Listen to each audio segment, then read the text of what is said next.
One thing you need to know about me is that I have thrush. More often than I don't have thrush. This is because everything gives you thrush. Carbohydrates, sugar, alcohol gives you thrush. Soap, condoms, bathers give you thrush. Summer, stress, sex gives you thrush. Taking the pill, having a bath, wearing underwear gives you thrush. Hearing the word thrush gives you thrush. You've got it now, I'm sorry. Say thrush 5 times into a mirror and it'll appear like the fucking Candyman. Hello. What's your name? Penny. Penny. I'm so sorry I just cast a thrush spell on you, Penny, but solidarity in numbers, I reckon. I do. I think we start a support group. Call ourselves the Rub Club. We'll get merch. You know those wire head scratcher things? We'll get labia-sized ones. Penny doesn't want to do any of this with me.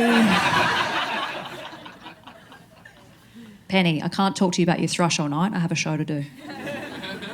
We'll get tequilas later. I went to see a doctor about my perpetual thrush. Bulk billed walk-in clinic, because that's where you get the best service.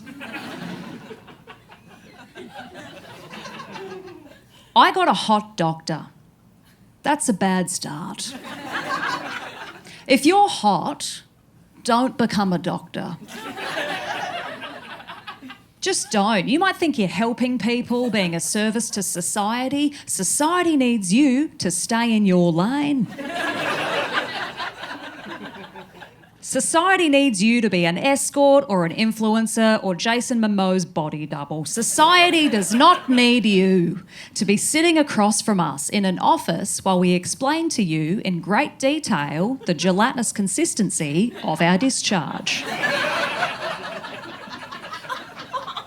Society was very embarrassed. If you've never had the pleasure, thrush is the thrush bit's still going.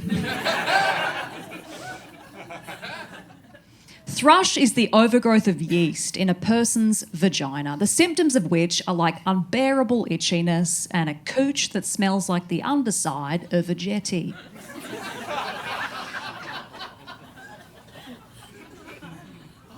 I couldn't make eye contact with the hot doctor. I was looking at the ground. Mainly because I wanted to drag myself across it, puss first.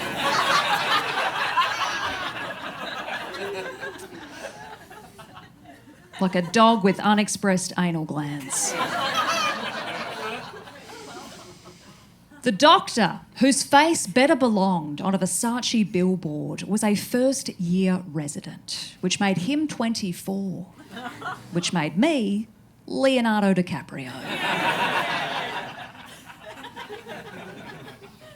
Fortunately for me, my hot child doctor suffered from a common affliction that plagues many attractive people. He was so stupid.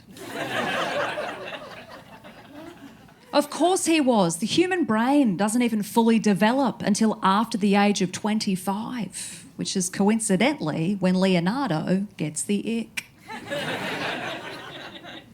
When his latest girlfriend starts a sentence with the words, "I think," he just cunt punts her off the yacht.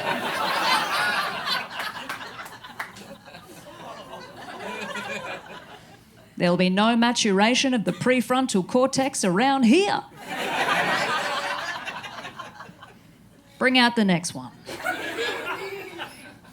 I don't care which one, just make sure she wasn't alive when Titanic came out. There was an article that was published last year that revealed doctors will now receive compulsory training in understanding women's health, which is good to know. They didn't already fucking have it. Up until this point, if you look up endometriosis in a medical dictionary, it's just a cartoon drawing of a priest holding a dead cat. Endometriosis, of course, is the Greek goddess of "and have you tried taking Nurofen?" After telling this frat boy physician the many things I had tried and failed to rid myself of recurrent thrush, he turned away and he started typing. You know that thunderous patter doctors do on the keyboard while you sit there convincing yourself it's cancer? That's when you're meant to look around the office at the little touches they've added to make themselves seem less like fucking sociopaths. This guy had nothing on his desk but a lone Batman figurine, which should have made me want to root him less. He spun back to me with all the zest of someone who is still delighted by spinny chairs.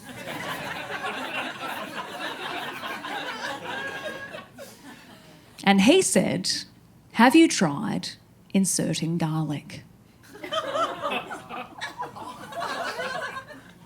Sorry? He goes, "Yeah, they say you can cure thrush by vaginally inserting a clove of garlic. Is that something you have tried?" What am I, fucking stir fry?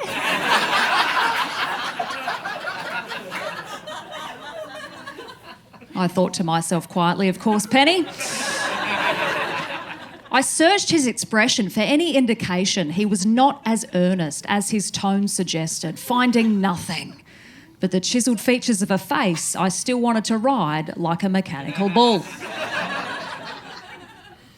So as a woman on a journey to assertiveness, fed up after a lifetime of being dismissed, shamed and gaslit, I had no choice but to finally summon my voice and say, "Okay, great, I'll try that."